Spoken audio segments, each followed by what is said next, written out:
November 8th, 2011, 40 days before Zoe's disappearance. In late 2018, Kimberly Nolan, Zoe's twin sister, claimed in a rare interview given to the Mail on Sunday that she had herself once been kidnapped.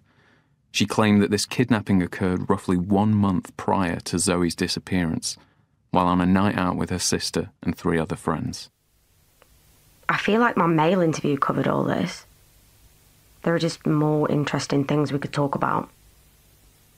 We could go back into Zoe as a little girl, work out if there were any warning signs we all missed. Or we could cut right back to the good stuff. I'll move out to Manchester, first time in a new city, first time doing a lot of things. We could even rehash the night Zoe went missing.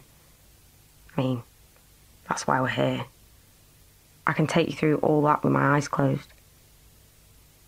Midnight fire alarms, people I shouldn't have slept with, psychotic men standing in the shadows. I know all of it, all of that, by heart. But here you are asking me about my weakest subject, Kimberly Nolan.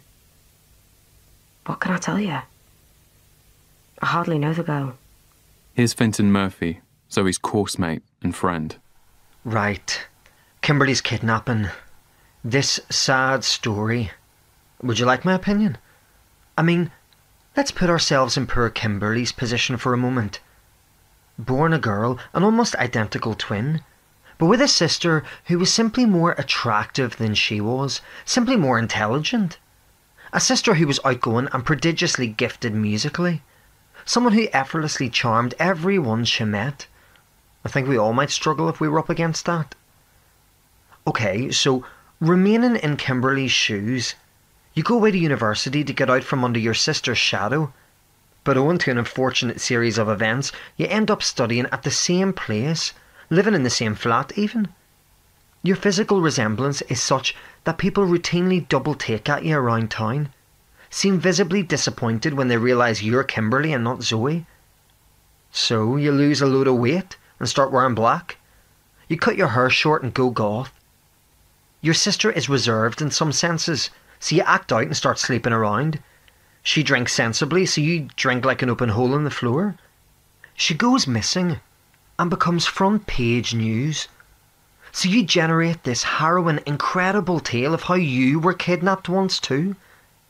I'd say in some senses, that's perfectly understandable. It's one of the few things about Kimberly that really is. Jai Mahmood, Zoe's friend. I don't remember much, but I'm fairly sure Finton wasn't even there that night. Lou Y, Zoe's flatmate and friend. I think what probably happened was that Zoe and I decided to go out. I know it was a Tuesday, which is like a big student night in Manchester. Kim always tried to involve herself in mine and Zoe's plans, so I generally expected her to try and tag along. And she did. That kind of dour way where it's clear she thinks she's doing you a massive favour. This was before she dyed her hair black and stuff, but she always had that kind of personality. Oh, and then, because it was the 3 of us, the boys ended up coming too. So that made for an eventful evening. Jai Mahmood. You know how some people drink so much of something they can never go near it again? They have to hold their nose while your Jim Beam's being poured because of that night they drank a whole bottle of the stuff and spent 6 hours blowing it out both ends. That's basically how I got sober, bro. 1 brand at a time, pushing everything so far over the line that I could never touch it again. I think the only thing I haven't had a bad night on by now is Baby Sham. And being honest, that's just so I got something to say for the deathbed. Andrew Flowers, Zoe's boyfriend. The kidnapping. I mean, I know I shouldn't laugh, but we did go to 5th Avenue. If you don't know it, it's the 10th or 11th circle of hell. This grotesque indie disco warehouse where girls are generally assured of a cheap night out. That's because they order 1 drink and some pale-faced northern boy called, I don't know, Gaz or Trev or something spikes it with Hypnol. The girls are legless before they can even request a Dell from the DJ. From some angles, that's the only good thing about the place. Point being, I was fully in that phase of my life back then, yeah? not just embracing disaster, but taking it home and